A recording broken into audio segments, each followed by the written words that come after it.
The savings account, one of the safest investments an American can make, or so we thought.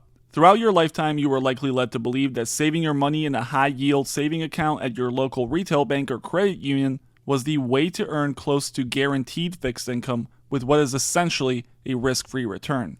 And for most of America's history, this has been true. High yield accounts have been the way to go for many responsible workers who wanted to put their hard earned money to work without facing significant risks.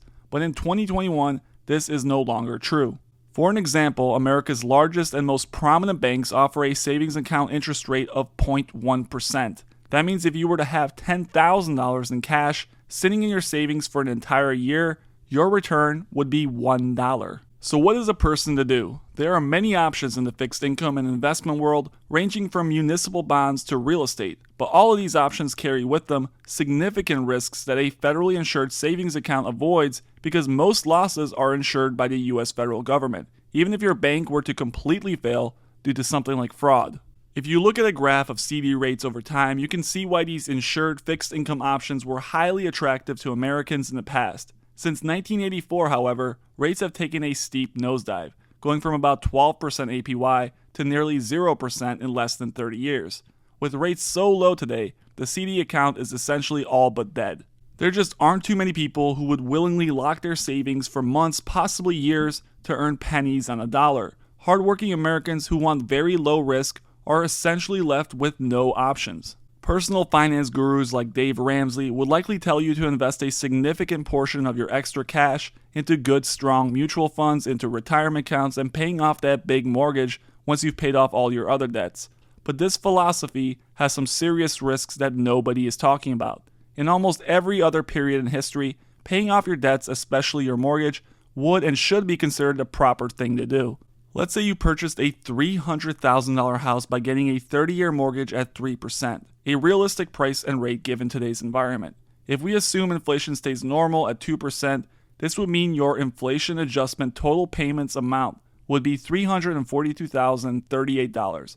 So simplified, you would pay the bank $42,000 in real interest. I say real because this is an inflation adjusted number, and if you keep paying your mortgage, 30 years from now, the number you're paying per month is going to be worth a lot less since the future value of the US dollar is in constant decline. But let's say this 2% expected yearly inflation rate is 5%. Also a realistic sum, given just 2 or 3 years in the next 30 will have double-digit inflation, something we've seen in the past in this country. This is not an unrealistic scenario, and given the amount of money printing happening, I would say that it's a likely scenario. With a 5% expected inflation rate, your inflation-adjusted total payments will be $235,000.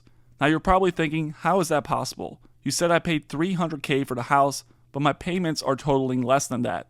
Well, that's the power of the inflation rate. Just a small change is enough to give you a discount on your house as long as it's bought using cheap, long-term debt. Inflation actually helps you pay off your loans if wages are keeping up or if you have other investments that are keeping up or beating the inflation rate. These facts are not something you'll hear Dave talk about or mention in his baby steps, but given the current environment, I think it's extremely important that average middle-class Americans are aware of the facts. So on the other side of the coin, we have the savings accounts. The opposite is true for cash being held in low-yield environments. Let's say you have $300K in your savings account that's earning 0.1% interest. If over the next 5 years inflation averages 5%, that $300K would essentially become worth $235,000. So you can think of this difference as money lost in an inflation tax. In this specific scenario, it would be $65,000. Not a small sum. As this high inflation scenario becomes more and more likely, this channel and many others have suggested that you plan accordingly. In my opinion and in my case, I'm investing in highly durable businesses with real assets, in precious metals, and in Bitcoin. Now obviously you want to talk to your financial advisor about your specific case and what ways you can protect yourself against this invisible tax. Given the fact that traditional savings accounts are now paying less interest than the official inflation rate, I'm also parking significant portions of my extra cash into interest-bearing accounts on BlockFi, a leading financial institution that offers customers up to 8.6% APY. Now I know what you're thinking. This is too good to be true, and you, MHFN, are clearly partnered with them. And while yes, the latter is true, I can explain why this can be a win-win for all of us. First off, how can a company offer this high of a rate given the fact that a typical savings account at a retail bank pays 0.1% if you're lucky.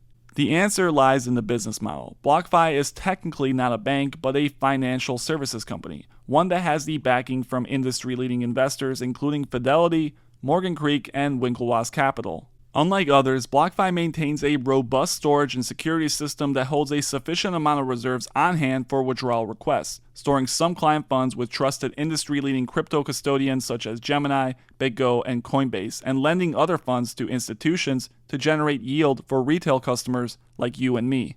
The details of their business are honestly complex, but in simple terms, they're a financial institution that lends out crypto assets to big players and charges them interest for borrowing said assets. A portion of those profits they keep for themselves, while some of it is paid to you, the retail customer, in the form of interest. They do many other things as well, and you can read more about the specifics in the link I have provided in the description. In order to align my interest with yours, I have deposited $5,000 into one of their interest-bearing accounts and plan on depositing another $5,000 very soon. As you can see, since moving my money on May 11th, I have already earned over $14 in interest in just 13 days. And the good news is that if you choose to use my link below, you can get up to a $250 crypto bonus with a deposit of $100 or more. This is a great way to earn some yield on your precious cash, and no, it's not a savings account, but a totally different financial product that could be part of the answer to protecting your cash against rising inflation rates. As with any emerging issue, there are going to be new innovative ways companies and people bring products to the market